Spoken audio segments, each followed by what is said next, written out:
So hello everyone, जैसा कि आप ऑब्वियसली न्यूज़ देख पा रहे होंगे। यहाँ पर हर एक नीट एस्पिरेंट के लिए दिल दहलाने वाली घटना है। यहाँ पे आप देख सकते हो, पीरियड के दौरान नीट छात्रा से रेप, डिप्रेशन में गई। अब ऐसा जमाना आ गया है कि पीरियड्स के टाइम पे भी छात्राएं सेफ नहीं है। और यहाँ पे जो मेडिकल सेक्टर है नीट, इसमें ऐसा देखने को मिला। और देखो, छात्रा हॉस्टल में रह के नीट की तैयारी कर रही थी। और आपको पता है कि नीट का फॉर्म आने वाला है और एग्जाम भी आने वाला है। और ऐसे में ऐसी घटना घटित हो जाती है तो काफी डिप्रेसिव यहाँ पे रहता है, अपनी फैमिली के लिए भी और रिश्तेदारों के लिए भी। तो मामला क्या है और पुलिस प्रशासन किस प्रकार इस मामले को दबा रही है, क्योंकि यहाँ पे ये माना जा रहा है कि छात्रा ने सुसाइड किया है। जबकि यहाँ पे जो सबूत है वो बयां कर रहे हैं कि छात्रा के साथ रेप हुआ है। और इसको लेके काफी ज्यादा आंदोलन यहाँ पे देखने को मिला है। कहाँ की घटना है, कैसे क्या हुआ, पूरा जानना इंपॉर्टेंट है।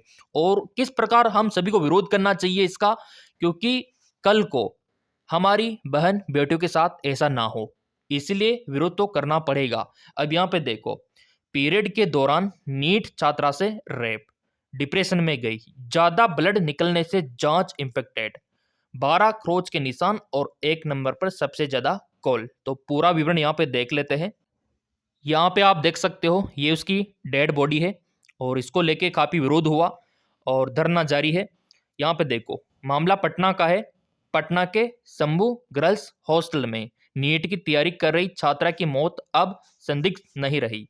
नीट की छात्रा के साथ यहाँ पे क्या हुआ, ये खुलासा हो चुका है। यहाँ पे आप देख सकते हो, जो पोस्टमार्टम की रिपोर्ट थी उसने भी बयां किया है। लेकिन फिर भी पुलिस प्रशासन नहीं मान रही है और कहीं ना कहीं ऐसा बताया जा रहा है कि डॉक्टर को भी खरीद लिया।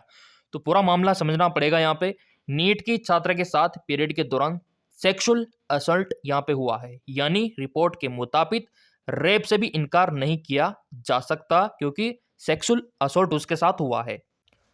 सेक्सुअल असॉल्ट होने के बाद वो डिप्रेशन में चले गई। सेक्सुअल असॉल्ट के दौरान छात्रा ने बचने का काफी प्रयास भी किया।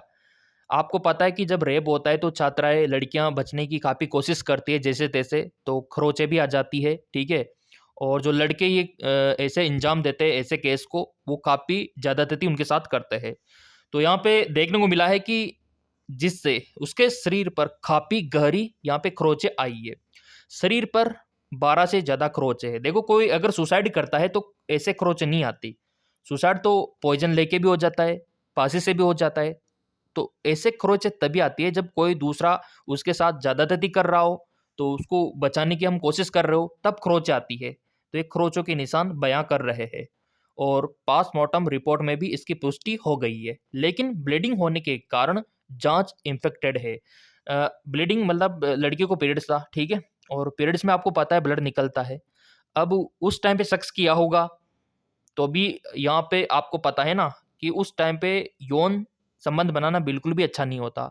लेकिन जो आजकल की दुनिया में जो दरिंदे हैं, ऐसे ऐसे हो गए, उनको कोई फर्क नहीं पड़ता। पीरियड आ रहे हो नहीं आ रहे हो, उनको तो बस सेक्सुअल डिजायर रहता है और अपनी हवस मिटानी होती है। तो यहाँ पे रेप की जो पुष्टि है उसमें दिक्कत यूं आ रही है कि ब्लीडिंग ज्यादा होने के कारण। और यहाँ पे आप देख सकते हो, पोस्टमार्टम रिपोर्ट, 2 जगह इलाज, पुलिस की थ्योरी और घर वालों के आरोप, मेडिकल सूत्रों से बातचीत के आधार पर ये पूरा खुलासा भास्कर ने किया है। यहाँ पे आप देख सकते हो, ये है शंभू हॉस्टल, इस प्रकार का है मेन गेट इसका। और इसी में वो छात्रा रहती थी। अब ऐसे हॉस्टल में, जो गर्ल्स हॉस्टल है, यहाँ पे आप देख सकते हो पूरा गर्ल्स हॉस्टल है। अब इसमें रेप कैसे हो सकता है, कोई लड़का अंदर कैसे जा सकता है, क्या इसके साथ बाहर रेप हुआ है, उसने अंदर आके सुसाइड किया है, ये भी हो सकता है। पूरा मामला यहाँ पे हमको देखना होगा, पढ़ना होगा और क्या है, और क्या ये आंदोलन जारी रहना चाहिए, क्योंकि बहुत बड़ा आंदोलन पटना में अभी जारी है। यहाँ पे आप देख सकते हो, सबसे पहले पोस्टमार्टम रिपोर्ट, सेक्सुअल असॉल्ट की पुष्टि, 12 जगह स्क्रैच। पोस्टमार्टम रिपोर्ट इस केस का सबसे अहम डॉक्यूमेंट्स बन गई है। रिपोर्ट में सामने आया है कि छात्रा के साथ सेक्सुअल असॉल्ट हुआ है। वारदात कुछ दिन पुरानी है। छात्रा के शरीर पर 12 अलग अलग जगहों पे खरोच आई है।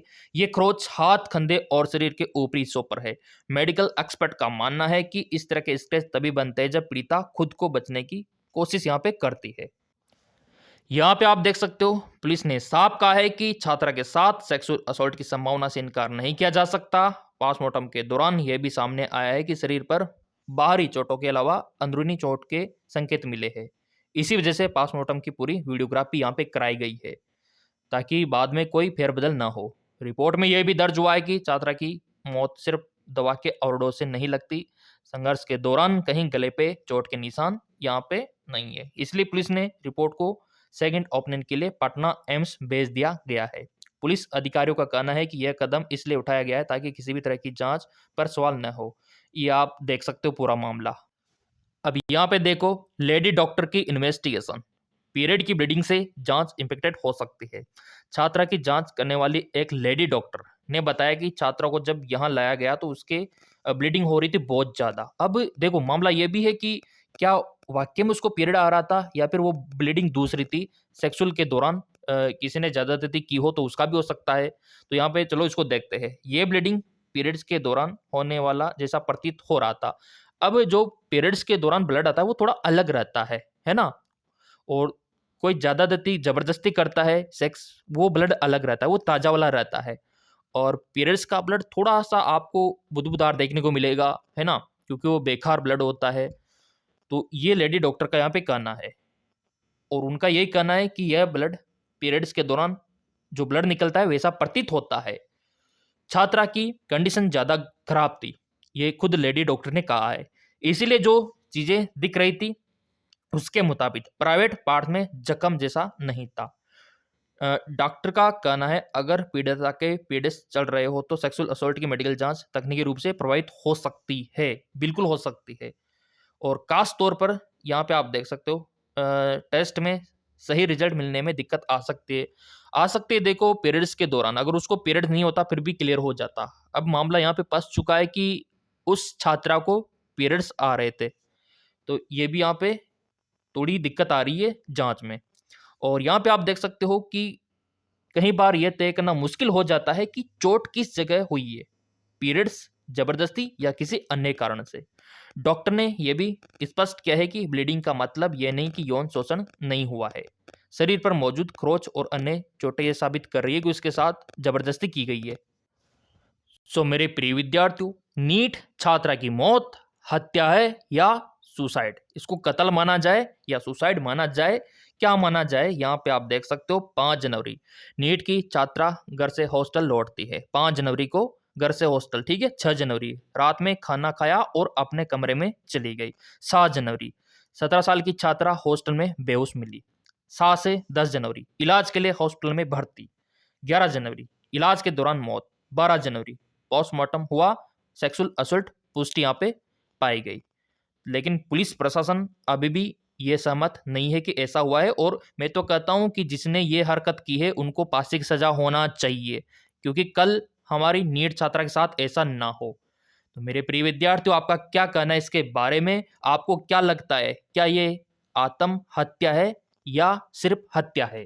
कमेंट करके जरूर बताना। और मैं तो कहता हूं इसको न्याय अवश्य मिलना चाहिए।